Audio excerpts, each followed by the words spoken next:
चलिए,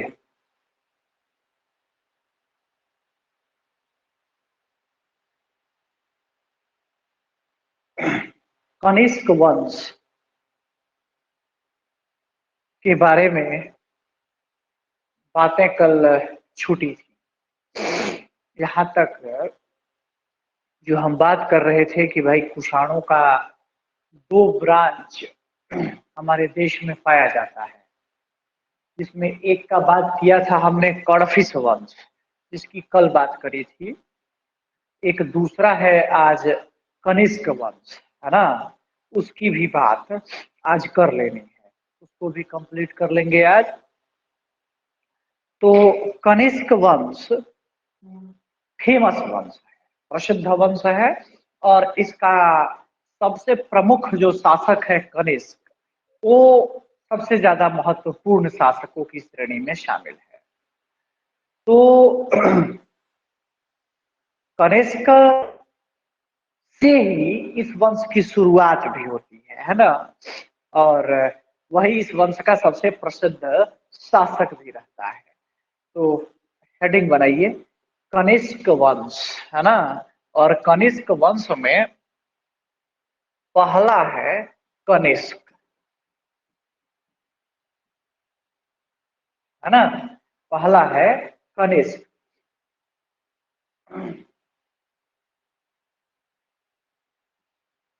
78 ईस्वी से लेके और 105 ईस्वी तक यह दिखाई पड़ता है, यानी इसकी उपस्थिति जो है वो 78 ईस्वी से लेके और 105 ईस्वी तक जो है वो दिखती है ना।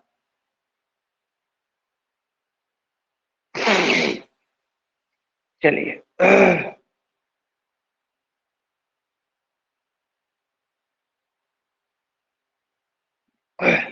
आइए, तो इसके बारे में थोड़ा सा नोट डाउन करिए, फिर आगे बढ़ते हैं, है ना।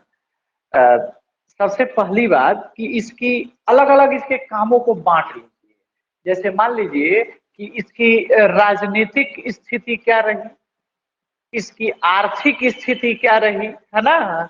इसको अलग अलग डिवीजन में इसको बांट लेते हैं, और तब जो है एक एक करके लिखेंगे तो ज्यादा वो समझ में भी आएगा और याद करने में भी सहूलियत होगी।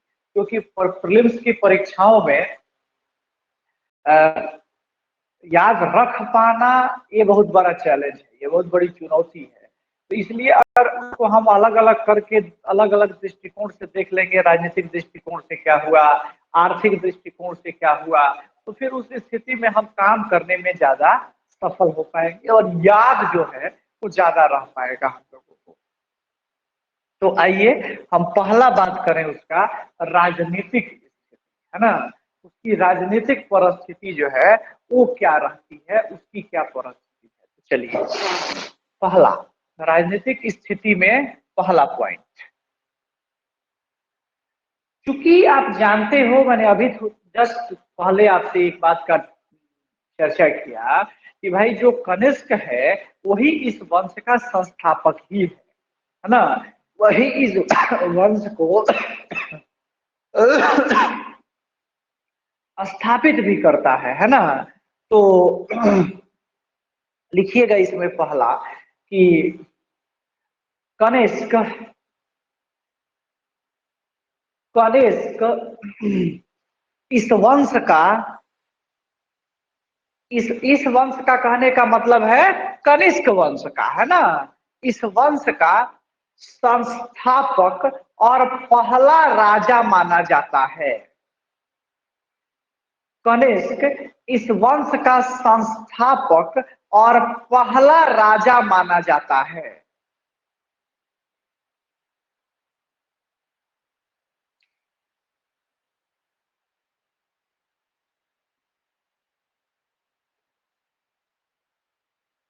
हो गया।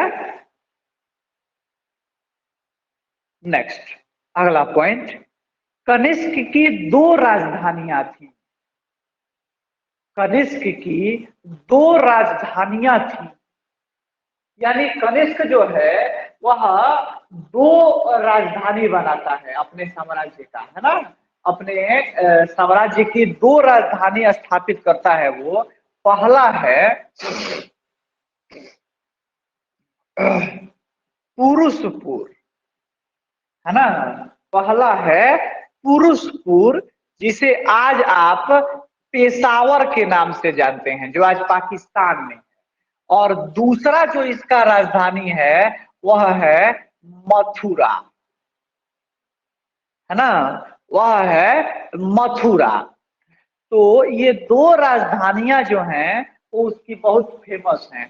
तो यानी कनिष्क की दो राजधानियां हैं, कौन कौन? तो पुरुषपुर और मथुरा। ये दो राजधानियों में इसकी उपस्थिति जो है वो दिखाई पड़ती है, ये वहां उपस्थित दिखता है। नेक्स्ट, कनिष्क के राज्यारोहण की तिथि। कनिष्क के राज्यारोहण की तिथि 78 ईस्वी से, कनिष्क के राज्यारोहण की तिथि 78 ईस्वी से 78 एडी जिसको कहा जाता है ना, 78 ईस्वी से शक संवत का आरंभ होता है। शक संवत का आरंभ होता है, यानी कनिष्क ने शक संवत की शुरुआत करी थी, जबकि विक्रम संवत की शुरुआत किसने किया था? तो चंद्रगुप्त द्वितीय या विक्रमादित्य ने किया था, है ना। जब हम लोग पढ़ रहे थे आपको शक, तो उसमें मैंने आपको ये बातें बताई थी, है ना। वहां पे मैंने आपको ये चीजों का डिस्कशन कराया था कि भाई विक्रमादित्य ने विक्रम संवत की शुरुआत करी थी और कनिष्क ने शक संवत की शुरुआत की थी, है ना। शक संवत को शुरू किया था। पीछे लिखिएगा कि कनिष्क का चीन के साथ, कनिष्क का चीन के साथ युद्ध का प्रमाण मिलता है। कनिष्क का चीन के साथ युद्ध का प्रमाण मिलता है।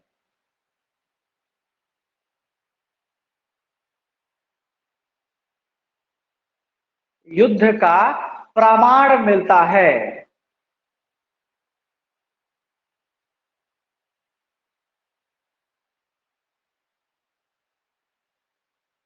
इस युद्ध में प्रारंभ में, इस युद्ध में प्रारंभ में कनिष्क की पराजय हुई। कनिष्क की पराजय हुई, परंतु कालांतर में, परंतु कालांतर में उसका विजय हुआ।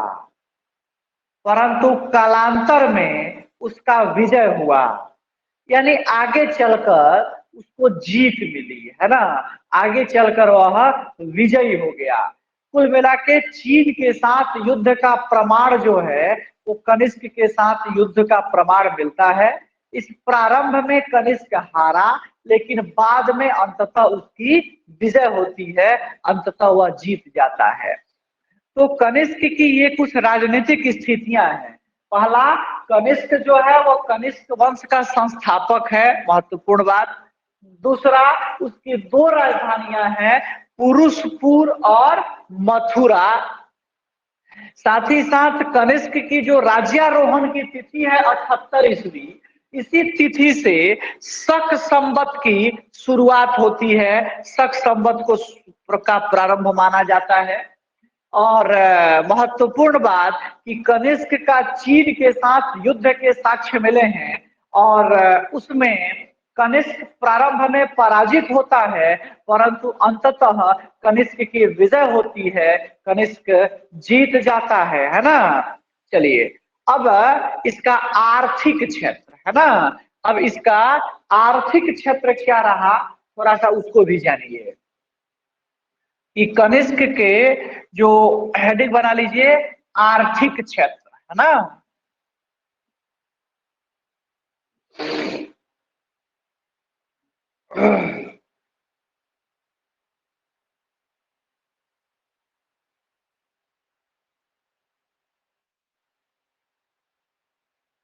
कनिष्क का आर्थिक क्षेत्र देखना है अब।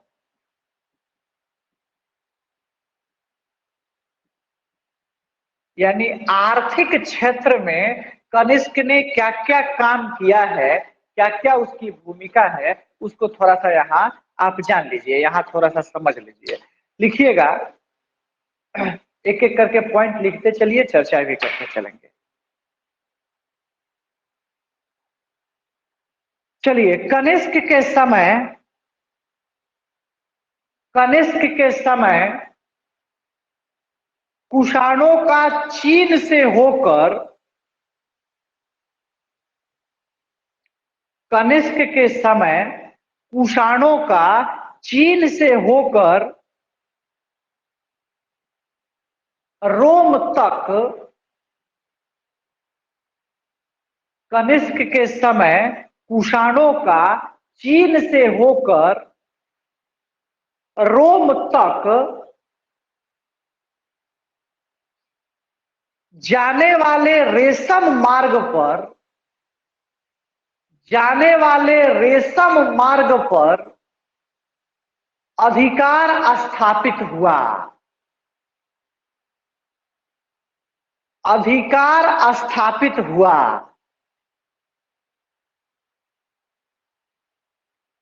इस अधिकार स्थापना के कारण, इस अधिकार स्थापना के कारण कुषाण काल में, कुषाण काल में व्यापक स्तर पर आर्थिक समृद्धि आई,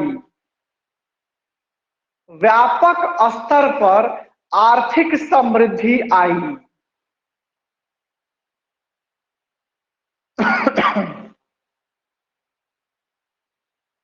है ना, रेशम मार्ग पर अधिकार स्थापित हो गया, और रेशम मार्ग पर अधिकार जब स्थापित हुआ तो वह एक प्रमुख व्यापारिक मार्ग था, और जिसके कारण व्यापार और वाणिज्य में तेजी आई, व्यापार और वाणिज्य में प्रगति हुई, और जब व्यापार और वाणिज्य में प्रगति हुई तो उसका प्रभाव आर्थिक समृद्धि पर पड़ा, आर्थिक विकास पर पड़ा, तेज गति से आर्थिक गतिविधियों में वृद्धि हुई, और उससे संपन्नता बढ़ी, उससे समृद्धि आई, है ना। चलिए, अब आर्थिक क्षेत्र में ही एक दो चीजें हैं जिसको जान लेना चाहिए यहाँ, जो कि आमतौर पे परीक्षाओं के दृष्टिकोण से बड़ी महत्वपूर्ण चीज है, वो सिक्के। परीक्षाओं में सिक्कों से जो सवाल होते हैं वो भारी मात्रा में सवाल पूछे जाते रहे हैं। तो हेडिंग बनाइए सिक्के, ये आर्थिक क्षेत्र में ही है, और सिक्का का जो संदर्भ है वो पहले से ही आप देखते आ रहे हो कि किस प्रकार से वो पंचमार्क और आहत प्रकार के जो सिक्के थे, वहां से जो कहानी शुरू हुई है, उसके बाद जो भी आया है वो यहाँ सिक्कों का प्रचलन किया है, या भारत के भी शासकों के द्वारा सिक्कों की स्थिति दिखाई पड़ती है। तो सिक्कों का एक निश्चित इतिहास है हमारे देश में। कल भी मैंने इस कल के विगत एपिसोड में, कल के क्लासेस में मैंने इस बात किया भी था आपके साथ कि भाई किस प्रकार से मिनांडर ने, वीम कर्फिस ने ये सिक्के जारी किए, है ना। तो उन्हीं सिक्कों के क्रम में, उन सिक्कों के विकास के अवस्था में, विकास क्रम में इस कनिष्क का भी एक योगदान यहाँ दिखाई आपको पड़ेगा। तो सिक्के में पहला आप हेडिंग बनाइए, सिक्के में एक नंबर सोना,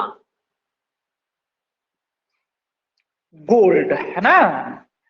सोना के सिक्के की क्या स्थिति रहती है, सोने के सिक्के की क्या भूमिका है, उसको थोड़ा सा यहाँ जानिए, क्योंकि एक बड़ा महत्वपूर्ण संदर्भ है सोने के सिक्के वाला। तो कल भी इस मुद्दे पे डिस्कशन हुई थी कि आज थोड़ा सा उसको मैं आगे बढ़ाता हूँ। लिखिएगा पॉइंट बना के कि कुषाणों के समय ही बड़े स्तर पर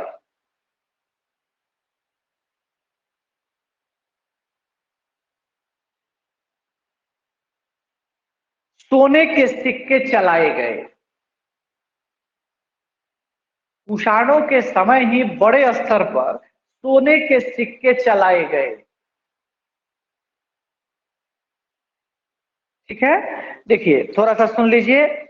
हिंद यूनानी शासक मीनांडर के समय सोने के सिक्कों का प्रारंभ हुआ। भीम कड़फिस के समय भी सोने के सिक्के जारी किए गए। जो नियमित रूप से सोने का सिक्का जारी करने का श्रेय जाता है किसको? तो भीम कड़फिस को। कल बताए थे कि भीम कड़फिस के जो सिक्के थे वे द्विभाषिक लिपि के थे, जिसमें एक तरफ खरोष्ठी लिपि और दूसरी तरफ यूनानी लिपि का अंकन था। भीम कड़फिस के सिक्कों से ही इस बात का पता चलता है कि भीम कड़फिस शैव धर्म का उपासक था, क्योंकि इस सिक्के पर त्रिशूलधारी और नंदी के चित्र उकेरे गए हैं, अंकित हैं। उसी प्रकार से कनिष्क के समय में भी सिक्के आए, जो सोने के सिक्के थे, उस सिक्के जारी हुए थे। तो नीचे पॉइंट बना के लिखिएगा कि कुषाणों के समय ही सर्वाधिक सोने के सिक्के जारी हुए। कुषाणों के समय ही सर्वाधिक सोने के सिक्के जारी हुए, जबकि एक मिनट रुक जाओ, थोड़ा सा इस फैक्ट को चेंज करना है। कुषाणों के समय ही सर्वाधिक शुद्ध सोने के सिक्के जारी हुए, ये लिखिए। कुषाणों के समय ही सर्वाधिक शुद्ध सोने के सिक्के जारी हुए, जबकि गुप्तों के समय सर्वाधिक सिक्के जारी हुए। यानी मात्रा में सबसे ज्यादा सिक्का जारी हुआ गुप्तों के समय में, लेकिन सबसे ज्यादा शुद्ध सोना का सिक्का जो जारी हुआ वो जारी हुआ कुषाणों के समय में। ये इंपॉर्टेंट है, कल भी शायद इस पर चर्चा हुई थी। तो शुद्ध सोने के सिक्के कुषाणों में और सर्वाधिक यानी सर्वाधिक मात्रा में सोने के सिक्के गुप्तों के काल में, ये ध्यान रखिएगा, है ना। गुप्त शासक है एक स्कंद गुप्त, है ना। स्कंद गुप्त के समय में जो शुद्ध सोने के सिक्के थे या सोने में गिरावट के संकेत मिलने लगे थे, और उसमें सबसे ज्यादा मिलावट स्कंद गुप्त के समय ही देखा गया है ना।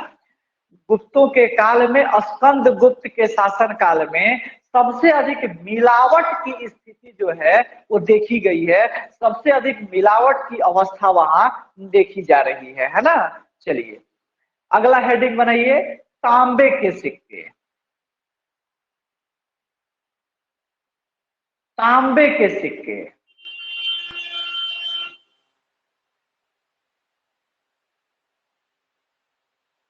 लिखिएगा कि कुषाणों ने ही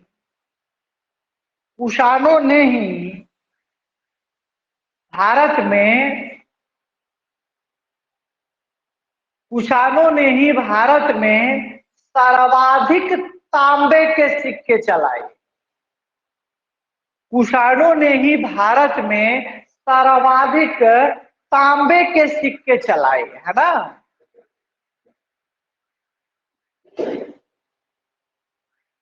देखो ये बहुत महत्वपूर्ण है, यहाँ संदर्भ समझिए। सर्वाधिक तांबे के सिक्के कुषाणों के द्वारा, सर्वाधिक शुद्ध सोने के सिक्के कुषाणों के द्वारा, जबकि सर्वाधिक सोने के सिक्के गुप्तों के द्वारा। गुप्त शासक स्कंद गुप्त के समय में सर्वाधिक मिलावट देखी गई। ये सब फैक्ट्स हैं जो एग्जाम में पूछे जाते हैं, है ना। एग्जाम के दृष्टिकोण से ये बहुत ही महत्वपूर्ण है, इसलिए इसको एकदम कंठस्थ रखने की जरूरत है। और अगर ऐसे कंपैरेटिव पढ़ेंगे, तुलनात्मक पढ़ेंगे तो हमेशा याद रहेगा, है ना। हेडिंग बनाइए, चांदी के सिक्के।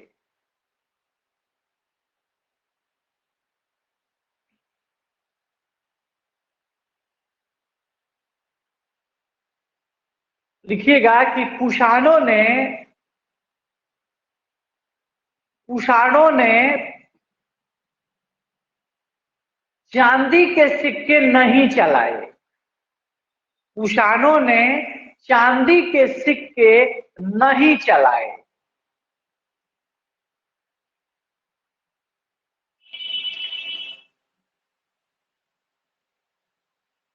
है ना? ब्रैकेट में लिख लो वहां पे कि सर्वाधिक चांदी के सिक्के, सर्वाधिक चांदी के सिक्के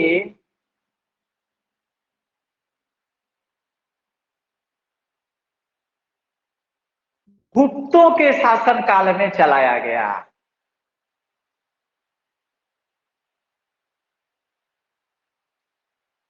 सर्वाधिक सोना का सिक्का भी गुप्तों के काल में, सर्वाधिक चांदी का सिक्का भी गुप्तों के काल में, सर्वाधिक मिलावट सोने के सिक्कों में गुप्तों के काल में। क्लियर? सर्वाधिक तांबे के सिक्के कुषाणों के काल में, सर्वाधिक शुद्ध सोने के सिक्के कुषाणों के काल में। है ना? सबसे पहले सोने के सिक्के जारी करने का श्रेय मिनांडर को, जबकि नियमित रूप से सोने का सिक्का जारी करने का श्रेय भीम कड़फिस को। है ना? जो कड़फिस वंश का वास्तविक संस्थापक है ना? चलिए आगे। ये तो सिक्के और आर्थिक क्षेत्र की बातें हुई। अगला हेडिंग बनाइए सांस्कृतिक क्षेत्र। सांस्कृतिक क्षेत्र।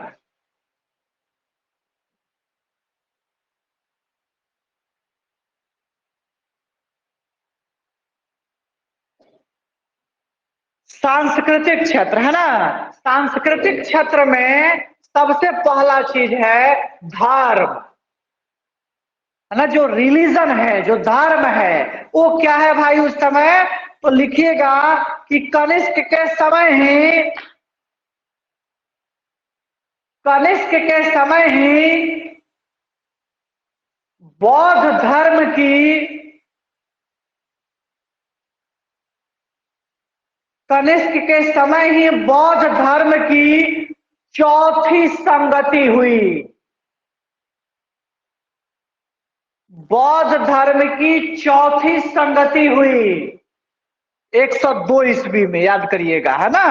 और ये शासक है 105 ईस्वी तक। तो इसी के समय में चौथी संगति हुई थी। कहाँ हुई थी? तो कनिष्क के समय में चौथी संगति कश्मीर में। है ना जी? कुंडलवन। लिखिए आगे। इसके समय में बौद्ध धर्म के महायान शाखा का, इसके समय में बौद्ध धर्म के महायान शाखा का सर्वाधिक प्रचार प्रसार हुआ। सर्वाधिक प्रचार प्रसार हुआ।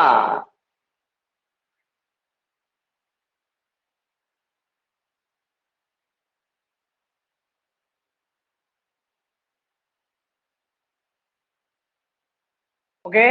यानी बौद्ध धर्म की चौथी संगति कनिष्क के समय ही होती है। साथ ही साथ जो बौद्ध धर्म दो भागों में बटा, हीनयान और महायान, तो उसमें महायान शाखा का सर्वाधिक प्रचार प्रसार जो है वो इसी के समय होता है। इसी के समय इसकी उपस्थिति दिखाई पड़ती है ना? नीचे लिखिएगा कि कनिष्क ने पुरुषपुर में, पुरुषपुर पेशावर,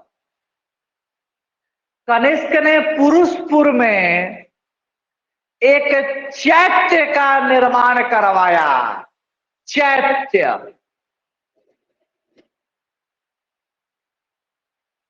चैत्य का निर्माण करवाया। यूपीएससी का एक सवाल है कि पूछा हुआ क्वेश्चन है संघ लोक सेवा आयोग के प्रीलिम्स की परीक्षा में कि चैत्य और विहार में क्या अंतर है ना? ये प्रीलिम्स की क्वेश्चन है जो यूपीएससी के आईएएस के प्रीलिम्स में पूछा हुआ है। चैत्य और विहार में क्या अंतर है? तो चैत्य क्या था? चैत्य एक पूजा स्थल है ना जी? एक पूजा स्थल है। और ये क्या था? तो ये बौद्ध भिक्षुओं का निवास स्थल था, है ना।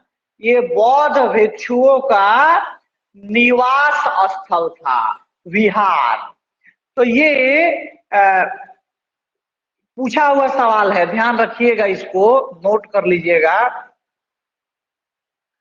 तो जो कनिष्क है, कनिष्क ने पुरुषपुर में एक चैत्य का निर्माण कराया, है ना।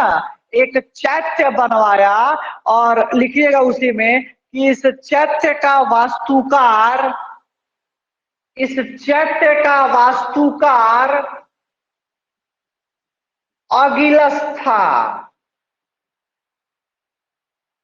इस चैत्य का वास्तुकार अगिलस था।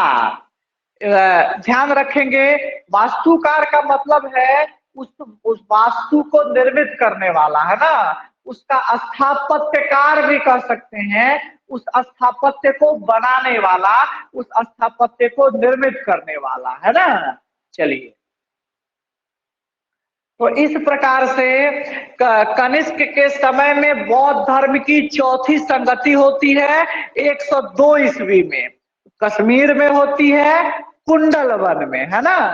चलिए, बौद्ध धर्म दो भागों में बटा, हीनयान और महायान। और महायान शाखा का कनिष्क के समय में सर्वाधिक प्रचार प्रसार होता है, सर्वाधिक वह फैलता है, सर्वाधिक उसका एक्सपेंशन होता है महायान शाखा का। और उसने पुरुषपुर पेशावर में एक चैत्य बनवाया, जिस चैत्य का निर्माण करता कौन था, उसका वास्तुकार कौन था, तो उसका वास्तुकार था अगिलस। कौन था? अगिलस। चलिए नेक्स्ट, एक कला का भी थोड़ा क्षेत्र है, उसको भी जान लीजिए। कला, हेडिंग बनाइए, कला।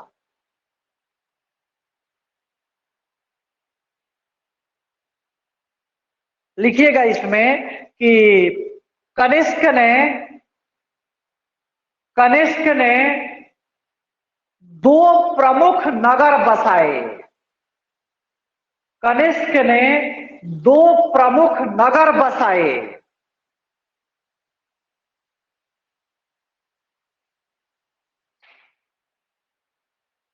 पहला उसमें है कनिष्कपुर,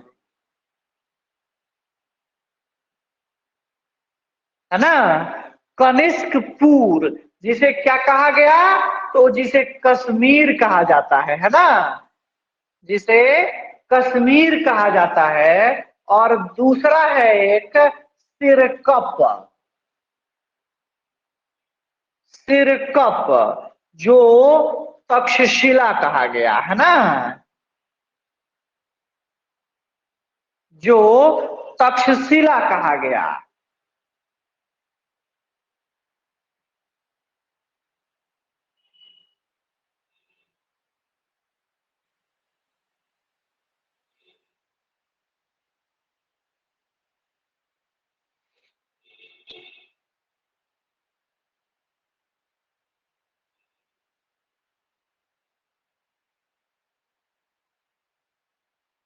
चलिए,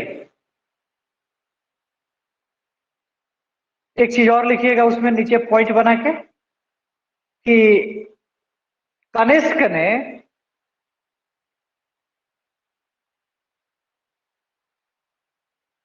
कनिष्क ने टोपरक कला से, टोपरक, टोपरक, टोपरक कला से, ये ब्रैकेट में लिख लो, मध्य एशिया। मध्य एशिया कला था ये, है ना। मध्य एशिया से संदर्भित था ये कला का प्रकार। तो टोपरक कला से एक विशाल भवन का निर्माण करवाया, या एक विशाल महल बनवाया, है ना। एक विशाल महल बनवाया। चलिए, ये सब तो ठीक है, कला के क्षेत्र में ये जो काम हुआ अशोक के द्वारा, कनिष्क के द्वारा, ये तो ठीक है। परंतु जो कनिष्क के समय में कला के क्षेत्र में जो सर्वाधिक प्रगति हमें दिखाई पड़ती है, जो सर्वाधिक महत्वपूर्ण चीज है उसके कलात्मक विकास का, वह है उसके काल में गंधार और मथुरा कला का विकास। तो लिखिएगा नीचे पॉइंट बना के कि कनिष्क के समय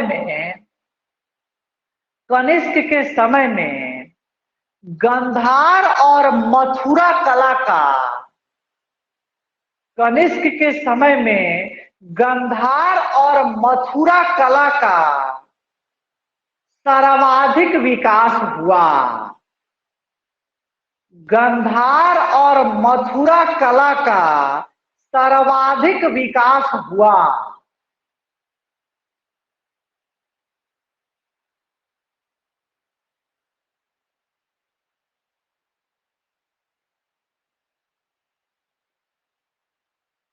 अब ये बहुत महत्वपूर्ण है, इसको थोड़ा सा अब आप समझिए।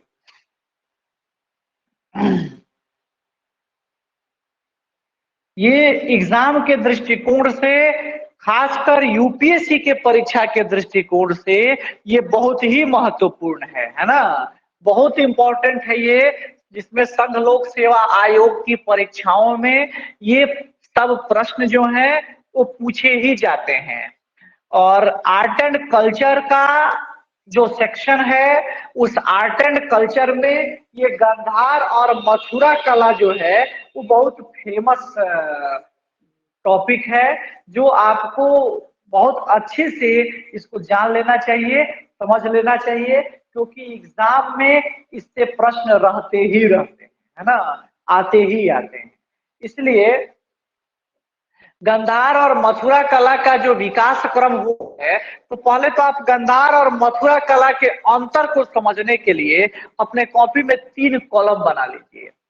एक तो आप लिख लीजिए आधार, यानी किस आधार पे आप उसकी तुलना करोगे, या प्रेरणा भी लिख सकते हैं, किसी से प्रेरित अगर है तो वो भी। उसके बाद आप एक कॉलम बना सकते हैं अपने कॉपी में गंधार कला का, और एक नेक्स्ट कॉलम हो सकता है मथुरा कला का, है ना। तो किस आधार पे हम बात करने जा रहे हैं, और उस आधार का गंधार कला में क्या इंपॉर्टेंस है, गंधार कला में वह क्या है नहीं है, और फिर मथुरा कला में वो क्या है और नहीं है। तो सबसे पहली चीज आप 1 नंबर में प्रभाव लिखिए, यानी किससे प्रभावित है ना, किससे प्रभावित है, प्रभाव। अब अगर प्रभाव की बात किया जाएगा तो प्रभाव में पहले गंधार कला में लिख लीजिए, फिर मथुरा कला में लिखेंगे। तो गंधार कला में लिखिएगा कि गंधार कला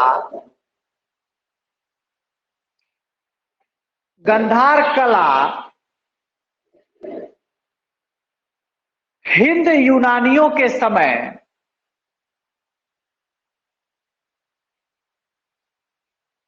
गंधार कला हिंद यूनानियों के समय पश्चिमोत्तर भारत में विकसित, पश्चिमोत्तर भारत में विकसित हेलेनिस्टिक कला, हेलेनिस्टिक कला शैली से प्रेरित थी। गंधार कला हिंद यूनानियों के समय पश्चिमोत्तर भारत में विकसित हेलेनिस्टिक कला शैली से प्रेरित थी।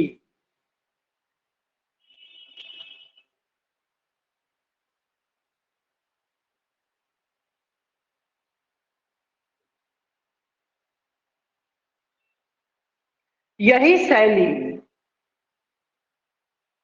शैली कुषाण कला में, कुषाण काल में, सॉरी कला क्यों, कुषाण काल में विकसित होकर, यही शैली कुषाण काल में विकसित होकर गांधार शैली के रूप में, गांधार शैली के रूप में विकसित हुई। गांधार शैली के रूप में विकसित हुई।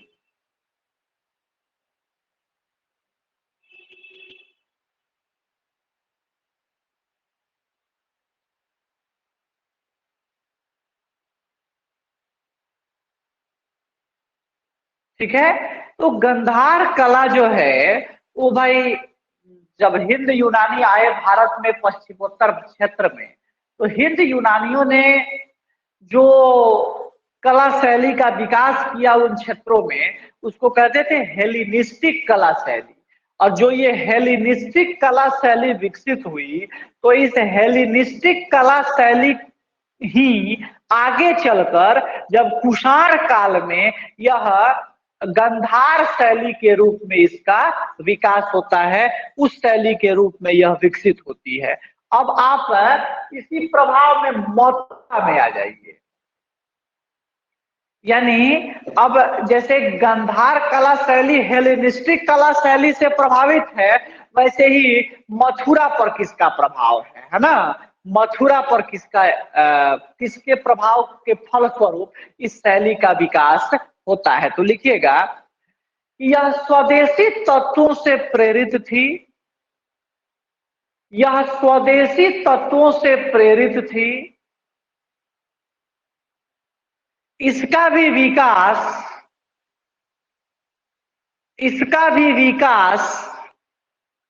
कुषाण काल में ही हुआ।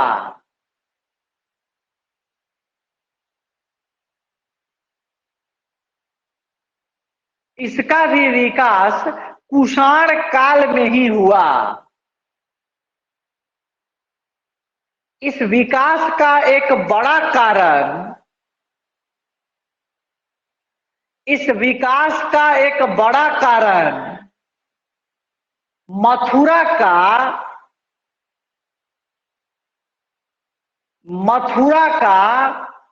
कुषाणों की राजधानी होना भी था। इस विकास का एक प्रमुख कारण मथुरा का कुषाणों की राजधानी होना भी था।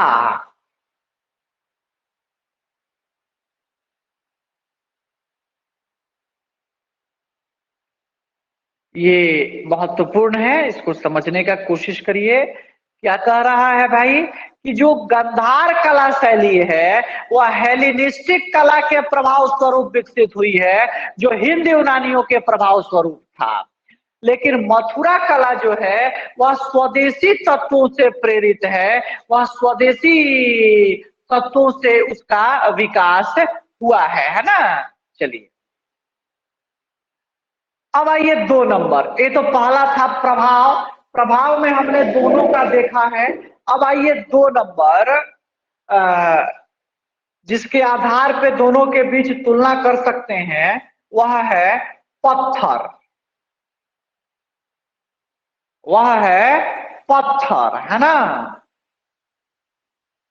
पत्थर के आधार पर भी हम दोनों के बीच बात कर सकते हैं। लिखिएगा, अब गंधार कला शैली में लिखेंगे कि इस शैली की मूर्तियां, इस शैली की मूर्तियां काले बलुआ पत्थर से बनी हैं। इस शैली की मूर्तियां काले बलुआ पत्थर से बनी हैं।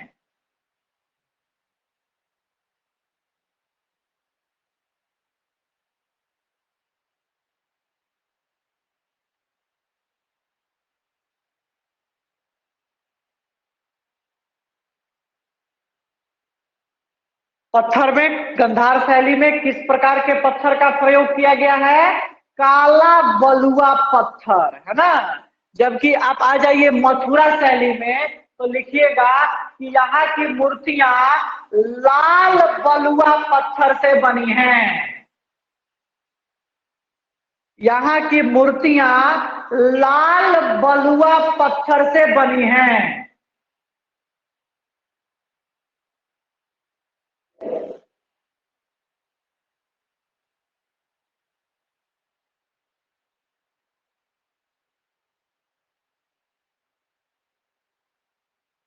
लाल बलुआ पत्थर से बनी है।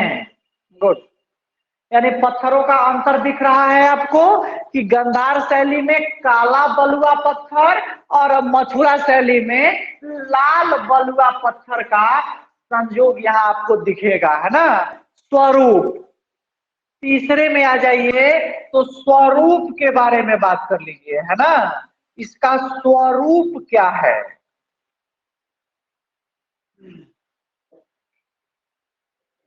इसका स्वरूप क्या है? तो लिखिएगा अब गंधार शैली में कि इस शैली की मूर्तियों में, इस शैली की मूर्तियों में भौतिकता का प्रभाव स्पष्ट है।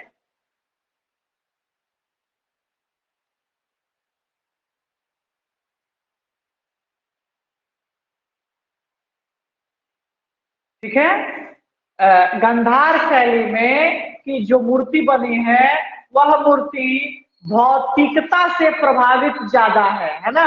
यहाँ कहने का मतलब है कि वहां शारीरिक बनावट को बड़ी सूक्ष्मता से प्रदर्शित किया गया है ना।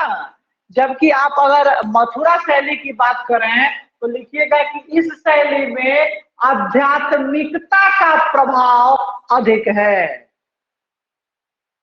इस शैली में आध्यात्मिकता का प्रभाव अधिक है।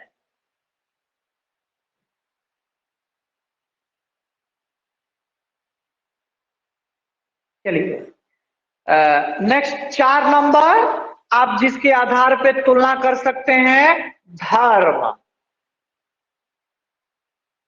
धर्म लिखेंगे इसमें धर्म के बारे में कि गंधार शैली में लिख लीजिएगा कि मुख्यतः बुद्ध की मूर्तियां बनाई जाती थी। मुख्यतः बुद्ध की मूर्तियां बनाई जाती थी।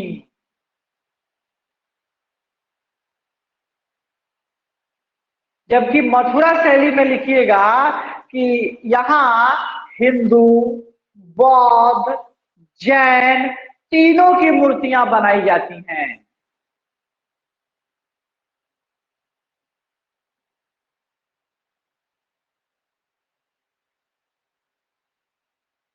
गंधार शैली बौद्ध धर्म से प्रभावित है, वहां केवल बुद्ध की मूर्तियां बन रही हैं, है ना। जबकि मथुरा शैली में बौद्ध धर्म की भी मूर्तियां हैं, जैन धर्म की भी मूर्तियां हैं, हिंदू धर्म की भी मूर्तियां हैं, है ना।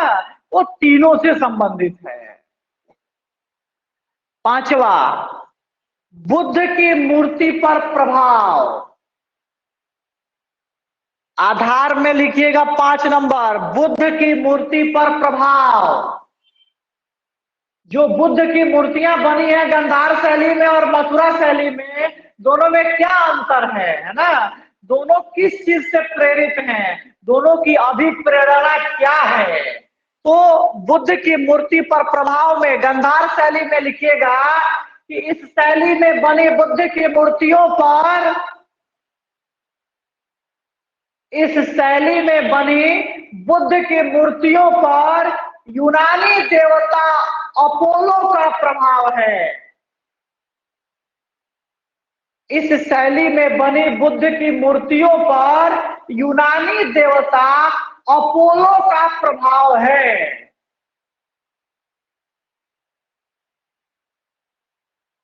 और ठीक इसके सामने अब मथुरा शैली में कि यहाँ की बुद्ध की मूर्तियां, यहाँ की बुद्ध की मूर्तियां स्वदेशी तत्वों से निर्मित हैं। यहाँ की बुद्ध की मूर्तियां स्वदेशी तत्वों से निर्मित हैं।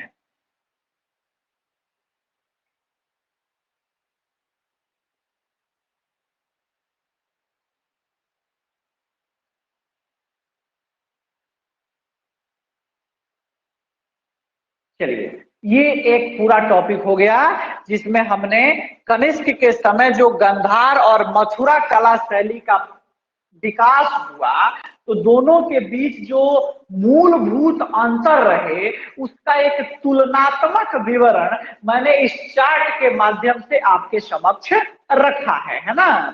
ये याद रखिएगा, ये तुलनात्मक रूप से प्रश्न भी कूट में पूछे जा सकते हैं, है ना। कूट बनाकर और आपसे पूछ देगा कि गांधार और मथुरा कला शैली के संबंध में निम्न कथनों पर विचार करिए, है ना। और 300 कथन दे देगा, और क्या 4 कथन दे देगा या 2 ही दे देगा, और पूछेगा उपरोक्त कथन में से कौन सा सत्य है ना। इस तरह से कूट बना के आपसे प्रश्न आराम से एराइज किया जा सकता है। इसलिए एक एक करके आप इसको याद रखेंगे तो ज्यादा अच्छा रहेगा, और एग्जाम में आपको सहूलियत होगी, सहजता होगी, है ना। चलिए नीचे पॉइंट बना के लिखिएगा कि वर्तमान में मथुरा संग्रहालय में, वर्तमान में मथुरा संग्रहालय में कनिष्क कालीन मूर्तियों का, वर्तमान में मथुरा संग्रहालय में कनिष्क कालीन मूर्तियों का सर्वाधिक बड़ा भंडार है। कनिष्क कालीन मूर्तियों का सर्वाधिक बड़ा भंडार है।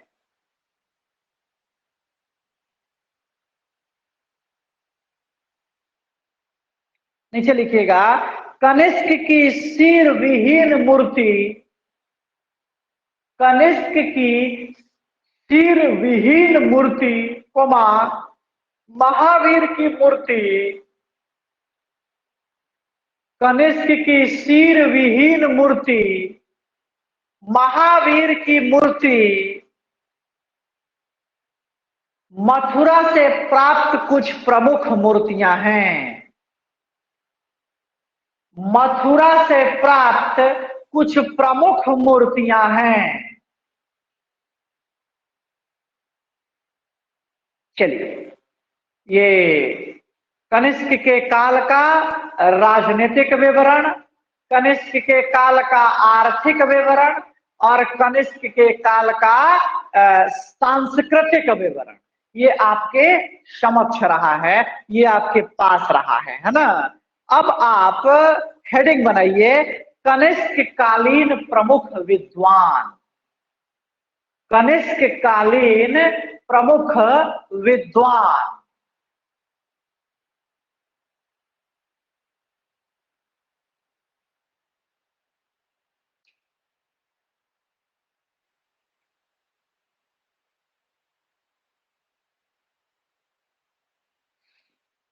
चलिए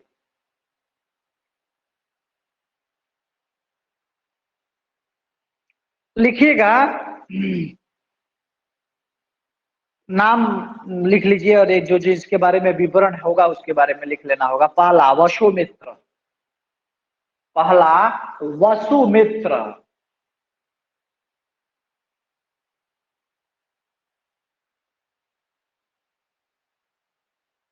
सामने लिख लीजिएगा कि कनिष्क के समय हुए चौथी बौद्ध संगति का अध्यक्ष था। कनिष्क के समय हुए चौथी बौद्ध संगति के अध्यक्ष कौन थे भाई? तो वसुमित्र।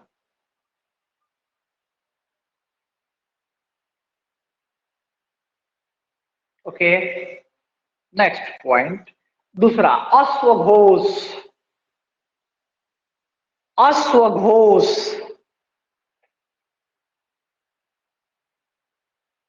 इसमें लिख लीजिए कि चौथी बौद्ध संगति का उपाध्यक्ष।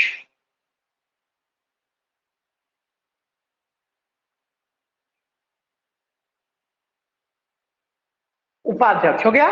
तीसरा संघ रक्ष, है ना, संघ रक्ष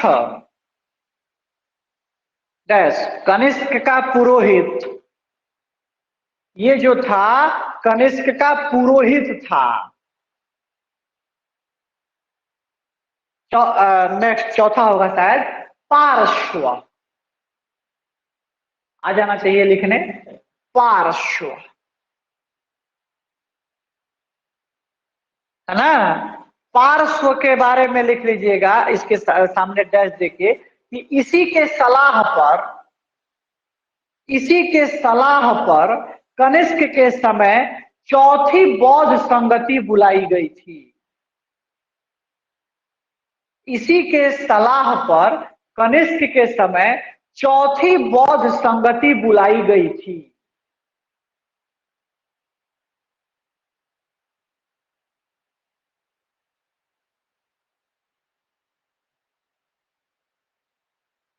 नागार्जुन, पांचवा नागार्जुन। देखिए, नागार्जुन के संबंध में विद्वानों के बीच थोड़ा सा मतभेद है। कुछ विद्वान ऐसे हैं जो नागार्जुन के शासक गौतमी पुत्र शातकर्णी के समकालीन मानते हैं, जबकि कुछ ऐसे हैं जो इसको कनिष्क के समकालीन मानते हैं, है ना। तो इसलिए नागार्जुन लिख लीजिए, इसकी भी गणना होती है कनिष्क कालीन विद्वानों में। चरक, अगला विद्वान है चरक। लिखिएगा कि इन्हें भारतीय चिकित्सा शास्त्र का जनक कहा जाता है। इन्हें भारतीय चिकित्सा शास्त्र का जनक कहा जाता है। इन्हें भारतीय चिकित्सा शास्त्र का जनक कहा जाता है और इन्होंने चरक संहिता की रचना की।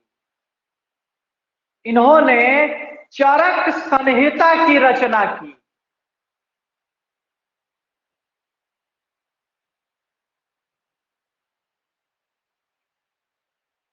चलिए, अगला है सुश्रुत। अगला है सुश्रुत। देखिएगा कि इन्हें भारतीय शल्य चिकित्सा का जनक कहा जाता है। इन्हें भारतीय शल्य चिकित्सा का जनक कहा जाता है।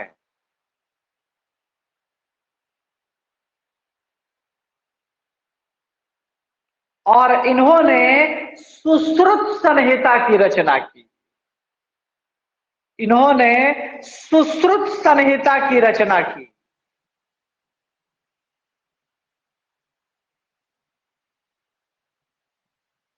चलिए, तो ये कुछ विद्वान रहे हैं उस काल के, जिसमें आपको वसुमित्र हैं, अश्वघोष हैं, पार्श्व हैं, नागार्जुन हैं, चरक हैं, सुश्रुत हैं। ये उस काल के प्रमुख विद्वान रहे हैं, है ना, जिनकी कुछ मुख्य मुख्य कृतियां आपके सामने उल्लिखित हैं, आपके सामने वर्णित हैं।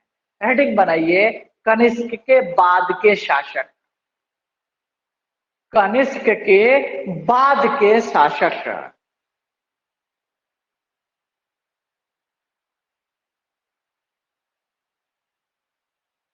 पहला वशिष्ठ। पहला वशिष्ठ।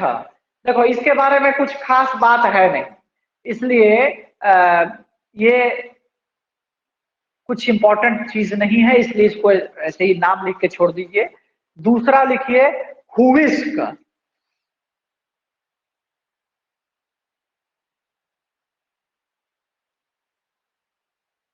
हुविस्क।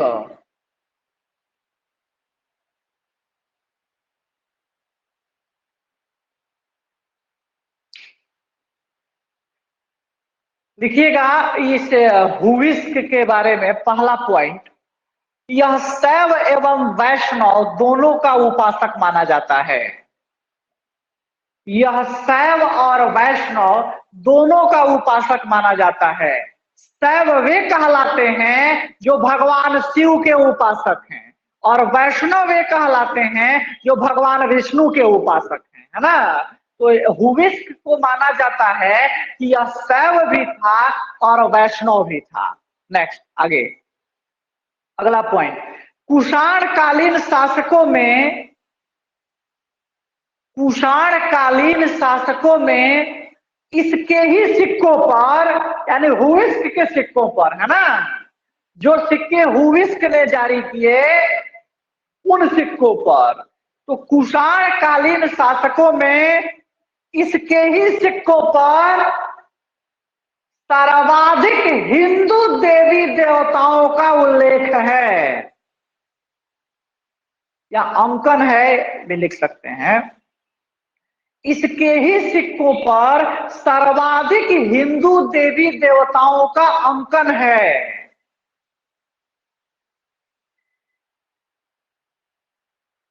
नीचे लिखिए, शिव के उपासक के रूप में, शिव के उपासक के रूप में इसके सिक्कों पर शिवलिंग का चित्र है।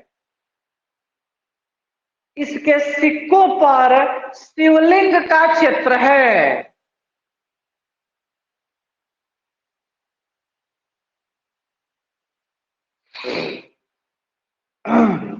नेक्स्ट, विष्णु के उपासक के रूप में, विष्णु के उपासक के रूप में इसके काल से,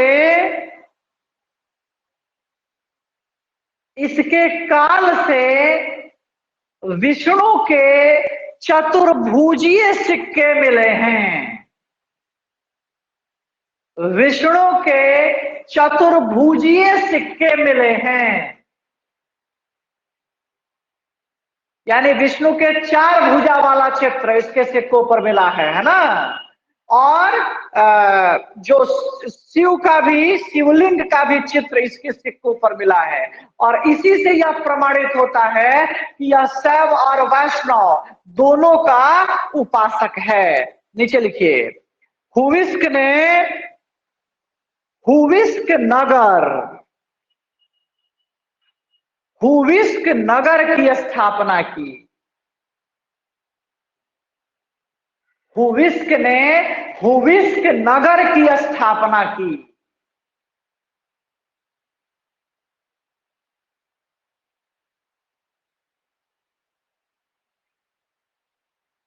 तो कनिष्क के बाद के शासकों में वशिष्ठ और उसके बाद हुविस्क।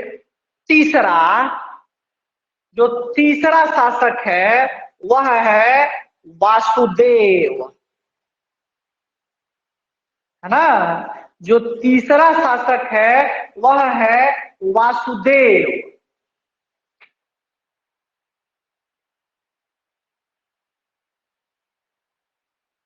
लिखिएगा नीचे पॉइंट बना के इसके काल में कि यह कनिष्क वंश का अंतिम महत्वपूर्ण शासक माना जाता है। यह कनिष्क वंश का अंतिम महत्वपूर्ण शासक माना जाता है।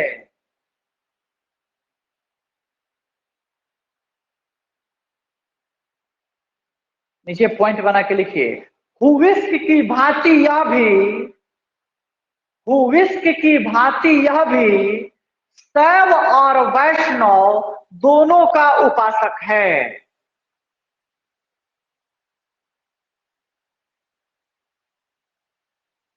हो गया। एक लाइन और लिख लीजिए कि इसी के काल से कुषाण वंश का पतन आरंभ हो गया।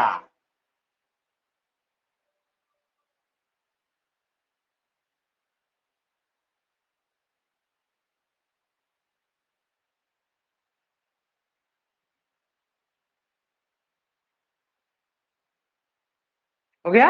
चलिए,